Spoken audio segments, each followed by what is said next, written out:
Se o Datena quiser ser candidato pelo PDT, poxa, nós vemos como uma grande oportunidade de fortalecer o partido, nos disse o Carlos Lupe. Agora, se o Datena não quiser ser candidato, olha, nós estamos abertos a conversar com a candidatura do Guilherme Boulos. Então, nós estamos nesse estágio. Primeiro, consolidar as duas federações, a aliança entre as duas federações, PT, PCdoB, PV, PSOL e Rede.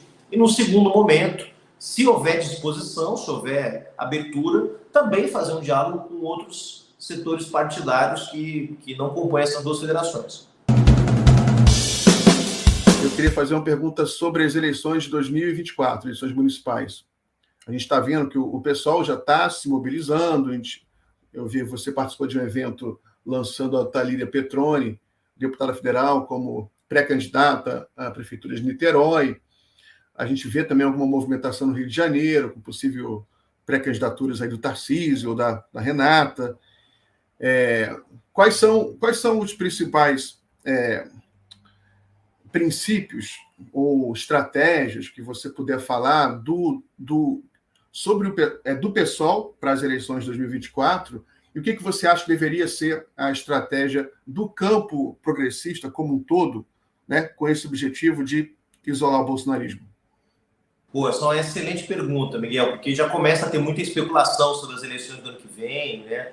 Toda hora está saindo uma reportagem aqui, outra acolá. Eu estou em Belém do Pará nesse momento aqui, justamente trabalhando aqui junto com o nosso prefeito Edmilson Rodrigues para aperfeiçoar nossa gestão aqui e também manter a frente que nós construímos. Veja, aqui em Belém, nós construímos uma frente dos partidos de esquerda e centro-esquerda já na eleição de 2020. Nós fizemos uma aliança que envolvia o PSOL, a Rede, o PV, o PCdoB, o PSB no segundo turno, o PDT já no primeiro turno. Então, nós fizemos aqui uma aliança de praticamente toda a esquerda e centro-esquerda. No segundo turno veio o apoio do PSB, que no primeiro turno teve o Cássio Andrade, deputado federal, como candidato a prefeito. Eu tive, inclusive, aqui no ato de apoio da candidatura do Cássio à candidatura do Edmilson Rodrigues no segundo turno. E nós vencemos o candidato do bolsonarismo, o delegado Egúgio, sujeito que foi encontrado com milhares de reais escondidos em casa depois. Nós derrotamos ele por 51-49, mais ou menos o mesmo resultado contra o qual o presidente Lula venceu o Bolsonaro. Então, a gente vai ter eleições cada vez mais equilibradas no Brasil nos próximos anos. E eu vou defender isso no Congresso do PSOL. O PSOL tem congresso agora no segundo semestre, dia 1º de outubro, dia 30 e 29 de setembro.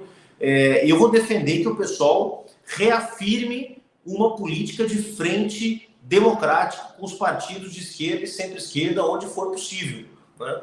Eu estou plenamente consciente que o PSOL ele não é suficiente para sozinho fazer frente ao bolsonarismo. Então, nós vamos trabalhar para ter unidade. Nós vamos lançar nossos nomes, vamos apresentar nossas candidaturas e vamos tentar trabalhar para que essas candidaturas construam frentes mais amplas em torno de si. Em alguns lugares onde o pessoal não tiver candidaturas competitivas, eu espero que o pessoal tenha também a flexibilidade, a sabedoria de apoiar aliados nossos do campo democrático, do campo da esquerda e da centro-esquerda, candidatos do PT, candidatos do PCdoB, candidatos da Rede, que é o partido federado conosco, para que a gente possa também dar uma contribuição efetiva.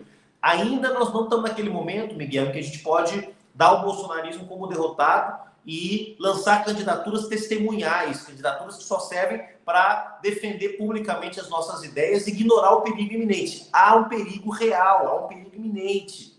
E se em 2024, nas eleições municipais, o Bolsonaro tiver muitas vitórias eleitorais, o bolsonarismo tiver muitas vitórias eleitorais, isso dá um sinal muito negativo para as eleições de 26, onde nós vamos precisar, mais uma vez, ter diálogo entre nós, ter a compreensão dos riscos que estão colocados aí. Então, eu vou trabalhar essa minha posição, a posição do meu grupo político dentro do PSOL, para que a gente mantenha a posição de frente das esquerdas, da centro-esquerda, frente democrática. Quando for possível deslocar um partido que queira se somar, como aconteceu na eleição passada, o Solidariedade, por exemplo, que apoiou o presidente Lula no primeiro turno, o Avante. Eu acho que nós temos que trabalhar nessa perspectiva. Mas, acima de tudo, trabalhar para que os 7 partidos, os 7 grandes partidos de esquerda e centro-esquerda mantenham um clima de diálogo, de entendimento, né, de escuta, para que a gente possa ter, na maior parte das grandes cidades brasileiras, frentes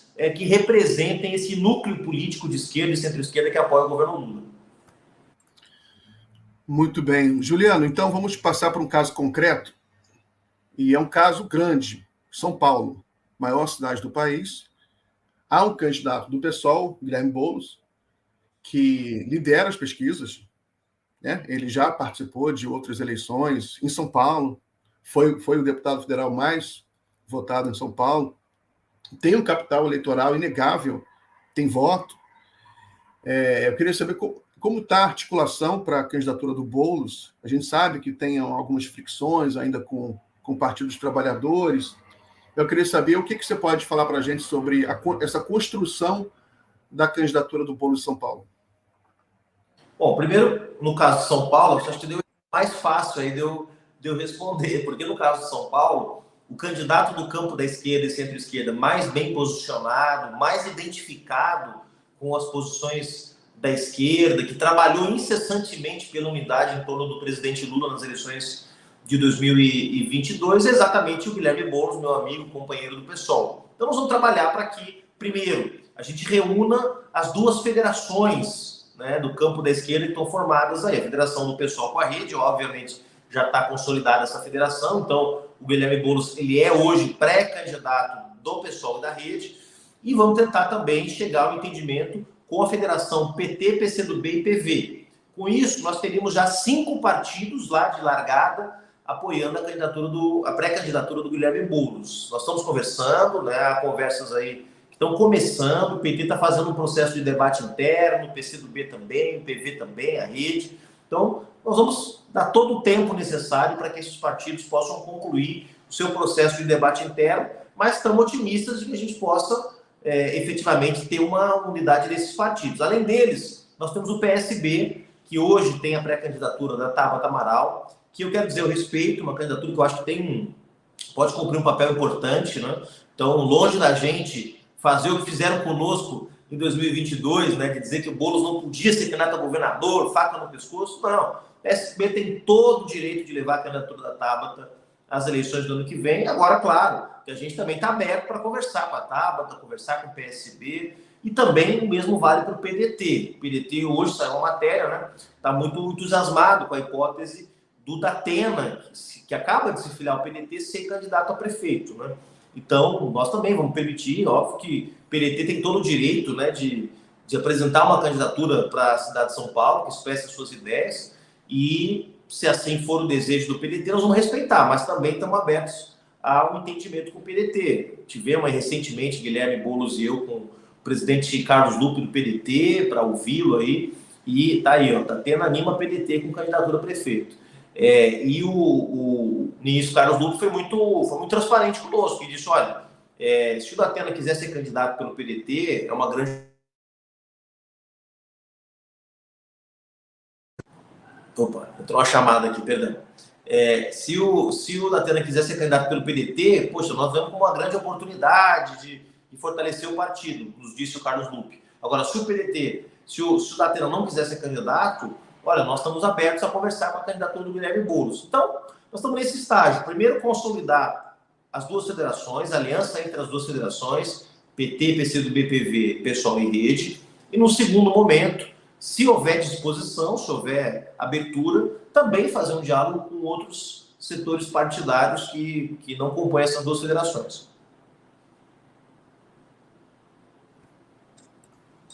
Muito bem. Juliano, e outra pergunta. Sobre o Rio de Janeiro, eu sei que ainda não há uma sinalização de entendimento e aparentemente não haverá. Né? Mas eu queria saber se você acompanha também a situação no Rio de Janeiro e qual a sua análise do que pode acontecer, se eventualmente a divisão do campo progressista pode gerar algum atrito. Qual a sua opinião?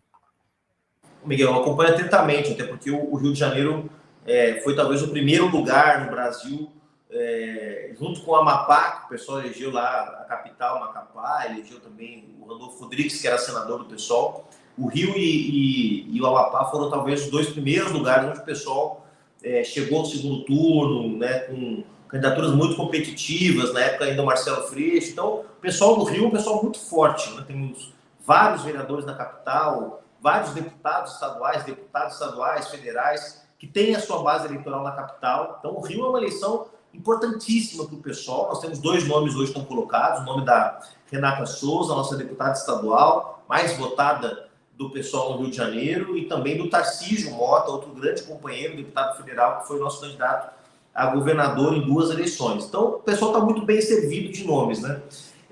Hoje, como todo mundo sabe, há um diálogo preferencial do PT, do PCdoB, do PV. Eu não sei em que medida o próprio PDT e o PSB do Rio, de um diálogo preferencial com o atual prefeito, Eduardo Paes, né?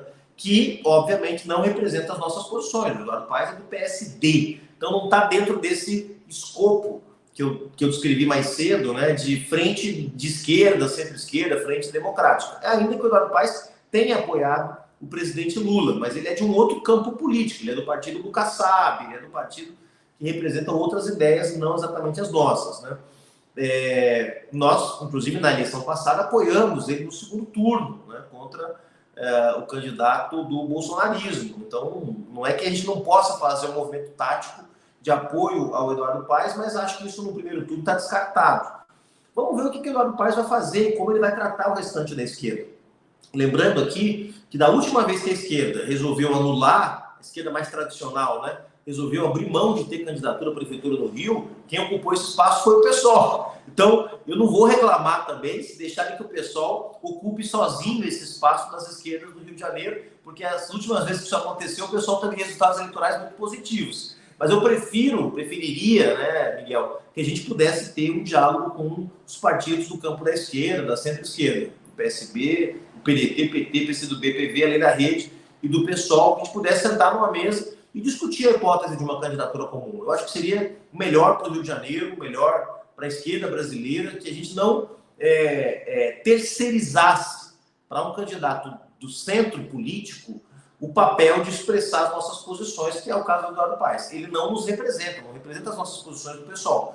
Agora, poderíamos ter um candidato do PT, do PSOL, eventualmente de outro partido? Eu acho que sim, poderíamos caminhar até essa unidade, né? Hoje o pessoal está trabalhando com a ideia de uma candidatura própria, né? Oferecendo um nome para a unidade das esquerdas. Mas nós poderíamos debater uma alternativa de apoiar um candidato desde que ele fosse do campo da esquerda. Então, é preocupante essa situação, porque pode ser que a única voz de esquerda nessa eleição, com todo respeito aos partidos menores, o PCB, o PSTU, a UP, mas que a única voz de esquerda com expressão de massas no Rio de Janeiro seja a candidatura do pessoal da rede. Muito bem. Juliano, uma pergunta sobre a questão das federações partidárias, né? A novidade da política brasileira. Eu acho que a gente já pode fazer alguma avaliação, uma coisa nova. O PSOL, ele está federado com o partido, com a rede, né? É isso? Isso. Tá. Eu queria saber se você sabe como vai funcionar essa questão da federação para as eleições municipais e qual a avaliação que você faz sobre as federações, se é uma coisa que deu certo, se tem algum problema que você acha que deveria ser corrigido. O que você acha?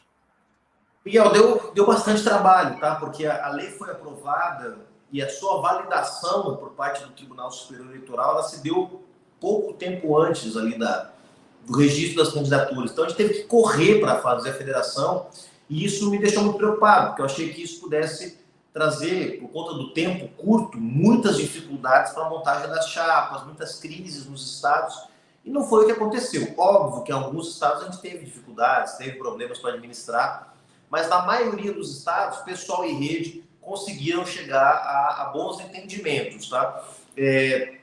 Onde a gente teve mais dificuldade, Minas Gerais, Espírito Santo, a gente fez um acordo político de que, olha, cada um vai tocar a sua campanha e depois a gente vê o que acontece. Mas, no geral, a regra é de que a gente teve campanhas tranquilas com a rede, né? Claro, tem uma certa desproporção, o pessoal bem maior que a rede, então isso, claro que eu estou falando desde um ponto de vista mais confortável, né? Por um partido que é o maior partido da federação. Mas, em geral, Miguel, de verdade, a relação com a rede foi uma relação construtiva, amistosa e que eu acho que rendeu bons frutos. Eu não posso falar sobre a federação do PT com o PCdoB e o PV ou a federação do PSDB com Cidadania, mas não tenho ouvido falar de crises nas federações, não tenho ouvido falar de revisão em relação a essas federações, pelo contrário. O que eu tenho ouvido de vez em quando é que outros partidos cogitam também a formação de federações. Né? Tem um debate aí de uma federação PDT, PSB, Solidariedade, que não seria para agora, seria mais para frente, mas eu sei que existe esse debate. Tem debate de uma federação do Centrão aí. Então, essa discussão está aparecendo. Eu acho que o balanço, por enquanto, é positivo. Foi uma inovação na política brasileira, mas uma inovação que não traz nenhum problema, que não traz nenhuma dificuldade. Pelo contrário, traz mais estabilidade, mais previsibilidade para o sistema político brasileiro, para o sistema partidário, na medida em que partidos que são ideológicos, como é o caso da Rede, como é o caso do PCdoB, do PV, eles não estão ameaçados pela cláusula de barreira quando eles se federam. Né? Eles fazem a federação, eles estão protegidos do risco da extinção política, porque é disso que se trata. E força os partidos a fazer alianças mais estáveis, que não são aquelas alianças de ocasião, como acontecia com as coligações proporcionais antes. Você juntava os partidos só para fazer ali um rateio, né, de votos, e isso trazia vários problemas. Você votava no candidato de direita e elegia um de esquerda, esse tipo de coisa que acontecia. Então, eu acho que as federações são uma coisa mais consistente, um instrumento mais consistente que fortalece o sistema partidário, o sistema político brasileiro.